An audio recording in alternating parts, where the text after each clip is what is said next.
agricultural laws and hygiene? Say Say again. that one more time. Agricultural Laws and Hygiene? hygiene. and hygiene. And hygiene. Okay. Okay. With the agricultural laws, we have several that go into effect and impact what we're doing. We have things associated with the transport of our crops and vegetables and fruits across state lines. You have to have certain things that are going there. Some of the others, when you're talking about the hygiene and the other things, would also go into the fact that we have to be an organic farm. Yeah. Mm-hmm. All right, so you would have to have for 3 years, you would have to be doing without, like the fertilizers and the other things. It would be more natural things, a no-till atmosphere on the farm, and then some of the other pesticides and herbicides and things like that would not be allowed within your crops. So there are different laws relating to that. I'm not sure that that's all that you wanted. Well, shared. and like the USDA, Right. the USDA mandates different things for meat production. When we have processing plants and things, and we have inspectors that actually go in, and they have to follow some very rigorous laws and rules about the processing of the meat, and even transporting the meat Right. across the different borders as well. So the USDA is one of our biggest.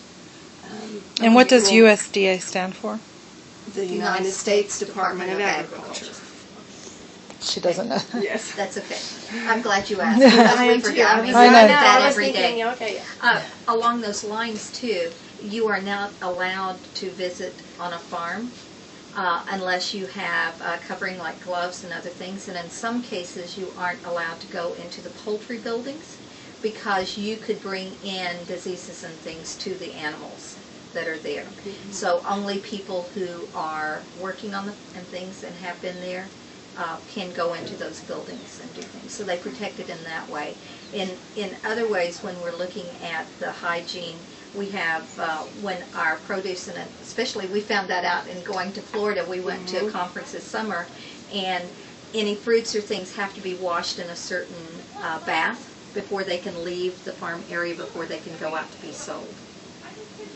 Okay? Colette is studying specifically wheat commercialization. Yes. So, do you have a question for her of that? I would like to know when the wheat is picked up, after that, where it go? For example, it's a cooperative or associations. How does it get to market? Yes. Okay. Usually it's taken to co-ops unless it's a very large production, like a commercial type farm or something like that. Then they might have their own co-ops or their own silos that they would store it in. But generally it goes to co-ops, and then the co-ops then sell that. It can be stored there until you're ready to sell. You might be looking for a certain price for your wheat before you want it to be sold, and so it would be kept there before it's shipped out. Most of it will be shipped by train, and then it will go on from there. In Oklahoma, most of our wheat leaves Oklahoma. It does not stay within the state of Oklahoma. It's sold out. A lot of it goes to China and to some of the other countries.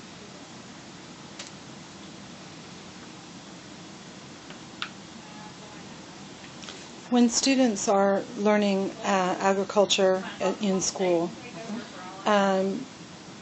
is there more emphasis on raising animals or on growing food? I mean, is In it regular equal? school, in our high schools, it's not so much on the production as it is the awareness and looking at agriculture. Now, certainly, there's an association with FFA, and that would be the show part of it. So And what does FFA mean? FFA, Future Farmers of America. And so they have clubs, FFA. They have clubs within the schools. There are also, we have 4-H, which are the 4-H's, and it is an agricultural group that was formed. It's had its 100 years centennial in Oklahoma last year. And those are clubs that are outside school. Some of them may meet at school, but it has a lot of different things about agriculture and different things that are there. But if you're looking at within the school setting, most of the schools now start in 7th grade. So like we were 7th grade would be about 13-year-olds. And they start maybe with horticulture or a class that's an awareness of agriculture. And then it moves on up through that to anatomy of animals, to care of animals, to the production of the different crops and vegetables. Some of the schools have their own gardens, and so they will grow different things. We've visited some schools that have things, and they might have vegetable gardens, and then some of them will set up a sale area, like a farmer's market, that they then use. A lot of them will have greenhouses where they will start out with their seeds, and they might have flowering plants, but they would also have vegetables and fruits that they would raise for sale. Are there regions of Oklahoma that are more known for wheat production than others? Yes, and we gave them a map, and Okay. it shows where the wheat production is and the other things within the Do you state. remember where it was? Yes, with Yes, the west. The western half. The west, Yes. yes. Okay. Do you have another question, Jeanette? Is there any farming land left? Est-ce que l'agriculture elle est extensive encore?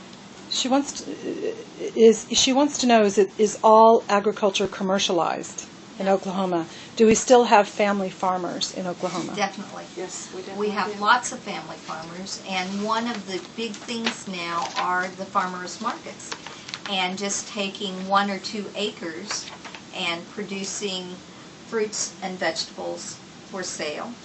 But with the economy the way it is too, we're now getting to where a lot of families have just gardens within their living area that they're growing things. But family farms are still very big. It has gone to a lot of commercialization, but we do have many family farms. In fact, the information on that commodity sheet showed how many farms we have and the acreages, the average acreages. We're planning on taking them to Moore High School where they have a good ag Yes, program. they do.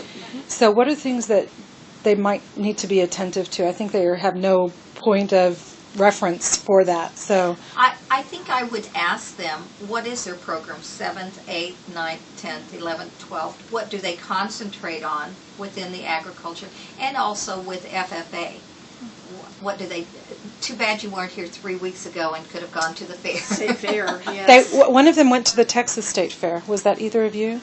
No, one of them Okay. did get to go to the Texas State Good, Fair. good. Very It lasts good. a little longer, but we've just finished with our fairs and things, and that would have been And what's the fabulous. importance? This is good for them. What is the importance of the fair? Now, remember, particular for wheat Yes. production and then also for agriculture. What is the importance of the fair for young students who are learning? Okay. A little bit on the background first. The fairs were first when I was talking about the 4-H and things. We find, just as you probably do, you probably know more about technology than your parents do. Well, that's what happened when we had our Dust Bowl here and our other things. Most of our adult farmers were set in their ways in farming, and they had done it for generation after generation after generation. And what was found was that at Oklahoma State University and the Extension Service, that they wanted to get the new methods out. And so they took the young people, and they created groups of them, clubs, corn clubs, wheat clubs, beef clubs, and they gave them the information on raising these animals in the new methods. And then they had a fair. The fair was where you brought in all your products that you'd grown, your different things, and you were competing against the other people in the area to see who had done the best with their cattle or with their wheat or their other things. So it was a way to show off the way you worked all year long, but to also then show the adults that, hey, our methods and things gave a better yield than your methods, and so they were able to then incorporate that in and to get some of these newer methods of farming into agriculture. So the agriculture is what the fairs originally were. It was to show off your products and things, and we still have that at the fairs. Is there a national level of competition for? There is. The national level, there are the cattle sales and the pork and things like that, and they can go to those national levels. In this area, most people either stay state or say tri-state or something like that, so it may be that a lot of Oklahomans would have gone to the Texas State Fair. They might have gone into Missouri or Kansas or some of the other states and done that.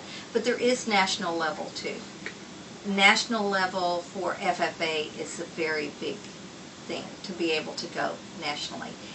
Most of our national contests for FFA, though, I would say are more on the speech and the demonstration and judging contest. So looking at a beef cow or some pork and standing there and judging it against others, and so looking at the qualities that you want. So we have a stereotype of farmers as being uneducated. Yes, we do. And you're talking to us about education, intensive education, really Yes. beginning at 7th grade, which is very young. And for us, What for opportunities? our program, Yeah. between pre-K and 8th grade is what we do. Right. Oh, yeah. So it really starts very young. Yes. What opportunities are there for students beyond high school? Oh my gosh, there are tremendous opportunities. You know, maybe 50 years ago, the opportunities for agriculture, if you went, and OSU, I mention OSU because it's our land-grant college. It was created for the purpose of agriculture, and so that is still there. But then it would have been animal husbandry, you know, the specialty crops as wheat and the other things on production and things there. Today, we look at the different careers, and she could pull it up. We have a whole thing on careers in agriculture, but we're looking not only on that, but we're looking at the production. We're looking at golf courses, taking care of the sod and the things at the golf courses, looking at nutrition and these animals. So what type of animal do we need to get the best nutrition from?